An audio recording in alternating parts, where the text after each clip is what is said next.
প্রতিযোগিতায় যে জাতি ফার্স্ট হয় সর্ব বিষয়ে তারা ফার্স্ট হওয়ার ক্ষমতা রাখে, সর্ব বিষয়ে ইনশাআল্লাহ। দেখবেন যে ডক্টর ইউনূস আসছে এখন আমাদেরকে, আমাদের তরুণদেরকে উন্নয়নের স্বপ্ন দেখাচ্ছেন, বড় হওয়ার সাহস দিচ্ছেন ইনশাআল্লাহ। কি ড্রোন আবিষ্কার, কি অ্যাটম বোম নির্মাণ, কি ন্যানো প্রযুক্তি, আমরা দেখব গোটা বাংলাদেশ সারা বিশ্বের লিড দিচ্ছে ইনশাআল্লাহ ডক্টর ইউনূস সাহেবের মধ্যে দেখতে পাচ্ছি কিনা। তাহলে বাংলাদেশে 2024-এর 5ই আগস্ট আসলে মুসলিম যুক্তরাষ্ট্র তৈরি হওয়ার একটা রহমত নাজিল হয়েছে। ফিলিস্তিনকে রক্ষা করার 2/3 দায়িত্ব বাংলাদেশের উপরে। কোন দেশের উপরে? এটা আমরা জানি। আমরা হলাম স্রষ্টার বাঁশি, তিনি যখন বাজান তখন বাজি। এই বাংলাদেশে বহু শাহজালাল আছে, বলে গেলাম কোন গৌর গোবিন্দের কোন চক্রান্ত সফল হবে না ইনশাআল্লাহ। বহু শাহজালাল আছে, ডিফেন্ডার আছে, ডিফেন্স। এই দেশের সরকার তোমরা মুসলিম যুক্তরাষ্ট্র তৈরি করো, ঘোষণা দাও। মুসলিম এক রাষ্ট্রের উপরে হামলা হলে 57 রাষ্ট্রের উপরে হামলা বলে এটা ধরা হবে, এবং 57 দেশের সৈন্য দিয়ে তার জবাব দেওয়া হবে ইনশাআল্লাহ। এবং বাংলাদেশ থেকে এটা সূচনা হয়েছে, মুসলিম বিশ্বায়নের সূচনা। আল্লাহ তাআলা বাংলাদেশকে কেন চুজ করেছেন? এত তরুণ কোন মুসলিম দেশে নাই, এত বুদ্ধিদীপ্ত তরুণ পৃথিবীর কোন দেশে নাই। দুনিয়া বুঝে 2 কোটির মতো মানুষ সারা বিশ্বে ছড়ানো, গোটা পৃথিবীটাই যেন বাংলাদেশের হাতের মুঠে এখন। এই জন্যই সারা বিশ্ব নেতারা এখন বাংলাদেশমুখী। আলহামদুলিল্লাহ, কিছু একটা আছে এখানে, কিছু একটা। কার ভেতরে কি আছে বলা যায় না। এখন এটা বাংলাদেশের ব্যাপারে খাটে, বাংলাদেশের ভেতরে যে কি আছে এটা এখন বলা যায় না। এখানে বিশাল একটা কিছু আছে আলহামদুলিল্লাহ। গাজওয়াতুল হিন্দের রণক্ষেত্র তো এই বাংলাদেশ। 17 বছর গাজওয়াতুল হিন্দের মধ্যেই ছিলাম। এখনো হিন্দুস্তান বসে বসে 24 ঘন্টা আমাদের বিরুদ্ধে মিডিয়া যুদ্ধ চলছে কিনা, এটা গাজওয়াতুল হিন্দের প্রপাগান্ডা পার্ট, এটা চলছে। চক্রান্ত যুদ্ধ চলছে কিনা, চলছে। এটা এখনো আবার কামব্যাক, আবার ফিরে আসতেছে ফ্যাসিবাদ। এইসব ভুয়া কথার একেবারে চতুর্দিকে প্রচার চলছে কিনা, চলছে। তো আমরা তো ইনশাআল্লাহ হিন্দুস্তান বিরোধী যুদ্ধের গাজী যুদ্ধ আমরা চাপিয়ে দিচ্ছি না, তারা চাপিয়ে দিচ্ছে আমাদের উপরে, ঠিক নয় কি? ফিলিস্তিন আর বাংলাদেশ একই হিসাব, দুইটা রাষ্ট্রের অবস্থা একরকম। ফিলিস্তিনে একটা সন্তান জন্ম হলে ফিলিস্তিনের কোনো রাষ্ট্রীয় ক্ষমতা বা কোনো শক্তিশালী দল হলে ইসরায়েল মনে করে আমার জন্য থ্রেট, আমার জন্য এটা হুমকি। ঠিক বাংলাদেশে একটা শক্তি হলে ভারত মনে করে এটা আমার জন্য হুমকি, ঠিক নয় কি? তো ফিলিস্তিনকে যেমন র আর মোসাদ, মোসাদ আর র মিলে তারা ধ্বংস করছে, এই বাংলাদেশের পিছনেও র মোসাদ আছে, কঠিনভাবে আছে। তাদের চক্রান্ত থেমে নেই, আমাদের সজাগ থাকতে হবে ইনশাল্লাহ। তবে আমরা সাবধান করে দিচ্ছি, বাংলাদেশের উপরে হাত দিবা, যারা হাত দিবা তাদের রাষ্ট্র শুদ্ধ দখল করে মুসলিম সাম্রাজ্যের বিস্তার ঘটানো হবে ইনশাআল্লাহ। এখন সেই যুগ, কারণ এটা আল্লাহ আমাদের সাথে আছেন। তুতিল মুলক মান তাশা, যাকে চাও সাম্রাজ্য তুমি দাও, ঠিক না? খন্দক যুদ্ধে নবীজির সাহাবীরা পরীক্ষা খনন করছেন, এমন এক পাথর পড়লো, ওটা কোনো কোদাল দিয়ে বেলচা দিয়ে ভাঙ্গা যায় না। নবীজি আসলেন, তিনি কোপ দিলেন, নবুয়তের হাতের কোপ খেয়ে ওটা ফেটে গেল, আর একটা আলো বেরিয়ে গেল। সেই আলোতে পারস্য সাম্রাজ্যের বিল্ডিংগুলো নবীজি দেখলেন, প্রাসাদগুলো দেখলেন। তিনি বললেন যে তোমরা সুসংবাদ গ্রহণ করো, পারস্য সাম্রাজ্য তোমরা দখল করবা। আরেকটা কোপ দিলেন, পাথর বাংলো, একটা আলো বিচ্ছুরণ হয়ে রোমান সাম্রাজ্যের প্রাসাদগুলো দেখা গেল। নবীজি বললেন, রোমান সাম্রাজ্য তোমরা দখল করবা। কুরাইশ শুনে বলে যে মোহাম্মদ আমাদের থেকে বাঁচার জন্য, মুসলিমেও আরব শত্রু থেকে বাঁচার জন্য গর্ত করে জান বাঁচাচ্ছে, সেই মোহাম্মদ তার এইসব গো বেচারাদেরকে সুসংবাদ দিচ্ছে পারস্য সাম্রাজ্য, রোমান সাম্রাজ্য বিজয়ের। শুনছো মোহাম্মদের কথা? তখন আল্লাহ আয়াত নাজিল করলেন, সাম্রাজ্য তো মোহাম্মদের না, সাম্রাজ্য কার? আল্লাহর। তিনি চাইলে যাকে চান তাকে দিতে পারেন। আল্লাহ চাইলে বাংলাদেশকে বাংলা এম্পায়ার করে দিতে পারেন ইনশাআল্লাহ। ঠিক নয় কি? বাংলা এম্পায়ার আল্লাহ তুমি কবুল করো ইনশাআল্লাহ। বাঙালিরা খুব সূক্ষ্ম বুদ্ধিওয়ালা। W Hunter our Indian Muslim সেই বইতে লিখেছেন যে ব্রিটিশদেরকে মার দিয়েছে এই হিন্দুস্তানে, এই ভারতবর্ষে, এবং ভারতীয়রা, ব্রিটিশরা হেরে গেছে এখানে দুই কারণে। একটা হলো বাঙালির সূক্ষ্ম বুদ্ধি, আর এই সূক্ষ্ম বুদ্ধি বাঙালিরা দিয়েছে পাঠানদেরকে, পাঠানরা দিয়েছে গায়ের জোর, এরা দিয়েছে বুদ্ধি, ওরা দিয়েছে কি গায়ে, যে দুইটার সমন্বয় হওয়াতে আমরা হেরে গেছি। ব্রিটিশরা লিখেছে। তো বাংলাদেশের মানুষের সূক্ষ্ম বুদ্ধি মাশাআল্লাহ। ছোট্ট ছোট্ট শিশুরা আরব শিশুদেরকে হারিয়ে আল কোরআনের প্রতিযোগিতা ফার্স্ট হয়ে আসে।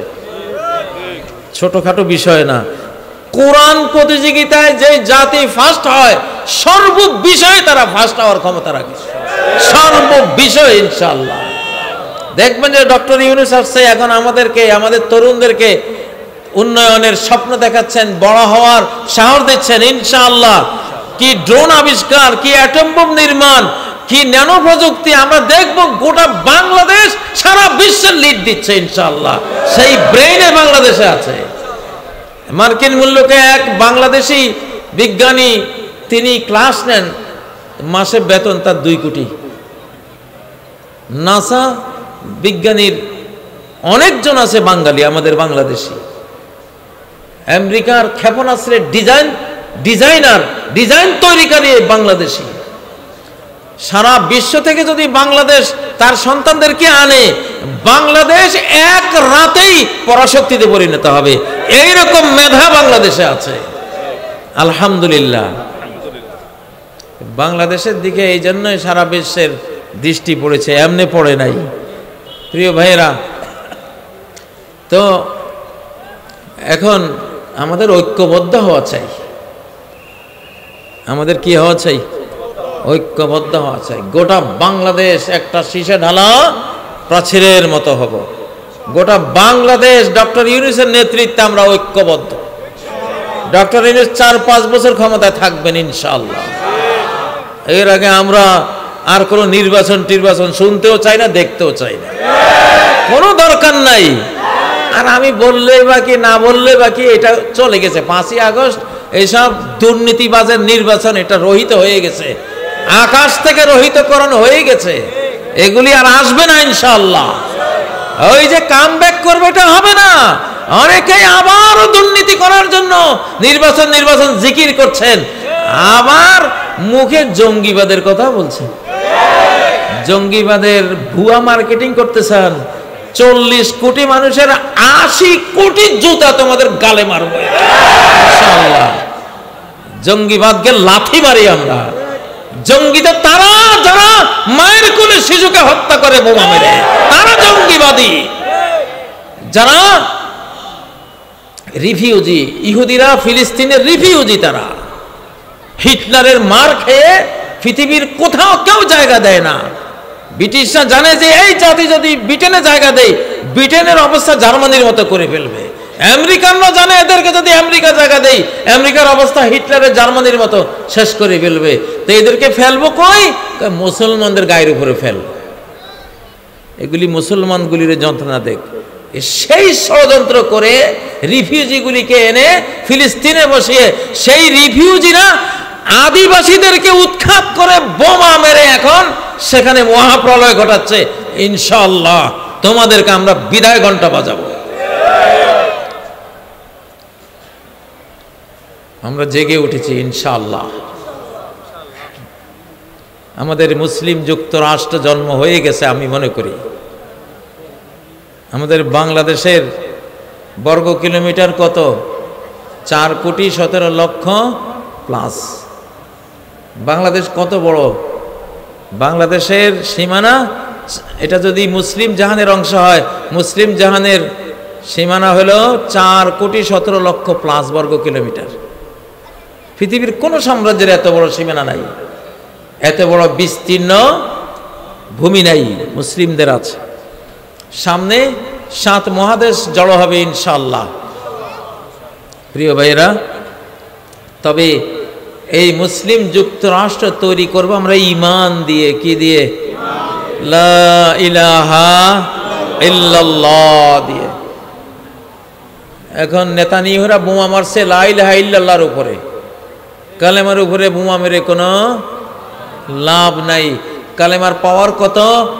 7 আসমান 7 জমিন। লাউ আন্নাস সামাওয়াতি সাবআ ওয়াল আরদিনা সাবআ ফি কিফা ওয়া আমরাহুন্না গায়রি ফি কিফা ওয়া লা ইলাহা ইল্লাল্লাহু ফি কিফা লামালাত বিহিন্না লা ইলাহা ইল্লাল্লাহ। 7 আসমান 7 জমিন যদি এক মহাজাগতিক পাল্লায় তুলে দাও, আর লা ইলাহা ইল্লাল্লাহকে এক পাল্লায় তুলে দাও, লা ইলাহা ইল্লাল্লাহর ওয়েট, ক্ষমতা, শক্তি মহাবিশ্বের চেয়ে বেশি। আল্লাহু আকবার। সেই লা ইলাহা ইল্লাল্লাহ বিজয়ী হবে। কি? লা ইলাহা ইল্লাল্লাহ বিজয়ী হবে। উলু হুবাল, উলু হুবাল, উলু মানে জয়। উলু মানে কি? ওহদের যুদ্ধের সময় আবু সুফিয়ান স্লোগান দিয়েছিল উলু হুবাল, হুবাল জয়, হুবাল জয় বাংলা। এটা শিরকি স্লোগান। এটা কি? শিরকি স্লোগান। জয় বাংলা, জয় বাংলা হলো ইন্ডিয়া স্লোগান। তারা বাংলাদেশ জয় করেছে 71 সালে, সেই স্লোগান দিয়েছে। আর আমাদের নাদানরা এটাকে বাংলাদেশি স্লোগান মনে করে তারাও ইন্ডিয়া স্লোগান মুখে নিয়ে তারা এই 53 বছর কাটিয়েছে নাদানের দল। আমাদের স্লোগান হলো নারায়ে তাকবীর। জোরে, আরো জোরে, আরো জোরে।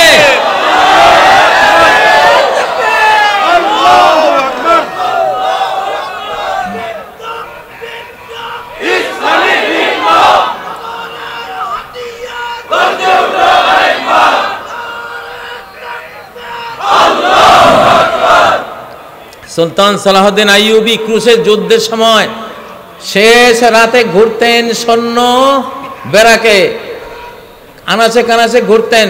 যেখানে দেখতেন সৈনিকরা তাহাজ্জুদ পড়ছে, তেলাওয়াত করছে, আল্লাহর কাছে কাঁদছে, সুলতান সালাহউদ্দিন বলতেন মিনহা হুনা ইয়াতিন নাসর, এখান থেকে আমার বিজয় আসবে। ইন কুনতুম মুমিনিন,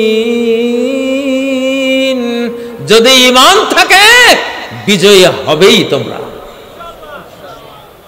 আমরা বিজয়ী হব গণতন্ত্র দিয়ে না, সমাজতন্ত্র দিয়ে না, পুঁজিবাদ দিয়ে না, হুজুর মুজুরের তরিকা দিয়ে না। বিজয়ী হব ঈমান দিয়ে। কি দিয়ে? ঈমান দিয়ে। একজনকে মারতে গিয়ে গোটা জাতি মরে গেছে, ঈমানের ইতিহাসে আছে না? লূত আলাইহিস সালামকে মারতে গিয়ে গোটা লূত আলাইহিস সালামের জাতি মরে গেছে। নূহ আলাইহিস সালামকে মারতে গিয়ে গোটা নূহের জাতি মহাপ্লাবনে তলিয়ে গেছে। মূসা আলাইহিস সালামকে মারতে গিয়ে গোটা ফেরাউনের আলে ফেরাউন সব মারা পড়েছে। ঠিক না? কি? হ্যাঁ। তো ঈমানের শক্তিটা কত? ঈমানের সাথে যুদ্ধে এই পর্যন্ত কেউ বিজয় হয়নি। নমরুদ বিজয় হয়নি, সাদ্দাত বিজয় হয়নি, কারুন বিজয় হয়নি, কেউ বিজয় হয়নি। এই যুগের ফেরাউনরা বিজয় হবে? আমি একটা প্রতীক্ষায় আছি, আল্লাহ তাআলা মুমিনদের শক্তি কম থাকলে বেঈমানের যুদ্ধ লাগিয়ে দেন পাখির সাথে। যেমন আবাবিল, আব্রাহার 60,000-এর সাথে ছোট্ট ছোট্ট পাখির যুদ্ধ লাগিয়ে দিয়েছেন। সেই যুদ্ধে পাখিরা বিজয়ী হয়েছে, হস্তি বাহিনী আবাবিলের হেরে গেছে। ঠিক না? আবার আরেক যুদ্ধে দেখা যায় ইব্রাহিম আলাইহিস সালাম আর ওনার স্ত্রী ছাড়া কোনো ঈমানদারে নাই, ওনারা 2 জন মুমিন মুমিনা। নমরুদ তখন বিশ্ব রাজা, সারা বিশ্বের তিনি সুপার পাওয়ার, তার কোটি কোটি সৈন্য সামন্ত। নমরুদের সাথে কি যুদ্ধ করার ইব্রাহিমের কোনো ক্ষমতা আছে? নাই। তো আল্লাহ তাআলা বলেন, ইব্রাহিম তুমি চুপ থাকো, আমি আমার এক বাহিনীর সাথে তার যুদ্ধ লাগাইতেছি। আল্লাহ তাআলা মশক বাহিনীর সাথে নমরুদ বাহিনীর যুদ্ধ লাগাই দিলেন। আল্লাহ মশক বাহিনীর পক্ষ নিলেন। জয়ী হয়েছে কে? মশক বাহিনী জয়ী হয়েছে। এক পঙ্গু মশার আঘাতে নমরুদ নিজে খুন হয়েছে, আর মশক বাহিনী বিজয়ী হয়েছে। হযরত ইব্রাহিম আলাইহিস সালাম সেফ হয়ে গেছেন, ঠিক না? আরে বাবা, এই মহাবিশ্বের সব কিছু আল্লাহর বাহিনী, জুনদুল্লাহ, সব কিছু কি জুনদুল্লাহ। সাগরগুলি আল্লাহর বাহিনী। সাগরগুলি কার বাহিনী? আল্লাহর বাহিনী। মুসা আলাইহিস সালামের সময় আল্লাহ বলেন, মুসা তুমি পার হয়ে যাও, আমি ফেরাউনের সাথে সাগরের যুদ্ধ লাগাচ্ছি। কারণ সাগরে তো আমার ফোর্স, আমার সোলজার, সাগরের সাথে লাগাইছে যুদ্ধ। পরিণতি কি? পরিণতি কি হয়েছে? হ্যাঁ, এখনো সাগরের সাথে যুদ্ধ হবে। আরে নেতানিয়াহু, তুই আর তোর মুরব্বির সাথে যুদ্ধ হবে সাগরের সাথে। কার সাথে? মহাসাগরের সাথে। এক এক সুনামি আসবে। 2004 সালে সুনামির গতি ছিল পার আওয়ার 900 কিলোমিটার। আল্লাহু আকবার। পানির গতি 900 কিলোমিটার। সেই পানির মধ্যে ট্রেন ভাসতেছে, ডুবতে পারতেছে না, ডুবার সময় পাচ্ছে না, এমন গতি। লোহালক্কর ভাসিয়ে নিয়ে যাচ্ছে, এমন গতি। সেই গতি দেয়ার মালিক আছেন না নাই? তোমরা আমাগরে জঙ্গি বলো, সাগরে জঙ্গি বলো না। মিয়ানমারে যে একটা নাড়া দিয়া 334টা অ্যাটম বিস্ফোরণ হয়েছে, ওরা বলে বিজ্ঞানীরা, যে মিয়ানমারকে যে নাড়াটা দিয়েছেন আল্লাহ তাআলা, এখানে তিনি 334 নিউক্লিয়ার বোমের বিস্ফোরণ ঘটাইছেন। তাহলে ভূমিকম্প তো জঙ্গি, এতগুলি বোমা মারছে, কেউ যে কিছু বলো না। ঠিক না বে ঠিক? মানুষ হলো পৃথিবীর বস। এই বস যখন মূল মালিকের সাথে গন্ডগোল করে, আল্লাহ তাআলা শ্রমিক দিয়া বসের পিটান। ঠিক না বে ঠিক? হ্যাঁ। তো শেষ জমানায় বিশাল বিশাল ঘটনা এখন আসতেছে। অ্যাস্টেরয়েড, একটা আকাশ থেকে পাথর পড়বে, হয়তো 150 কিলোমিটার লম্বা। এটা হয়তো আটলান্টিক মহাসাগরে আল্লাহ মারবেন, এটা আছে, অনেক প্রেডিকশনে ভবিষ্যৎবাণীতে আছে। এটা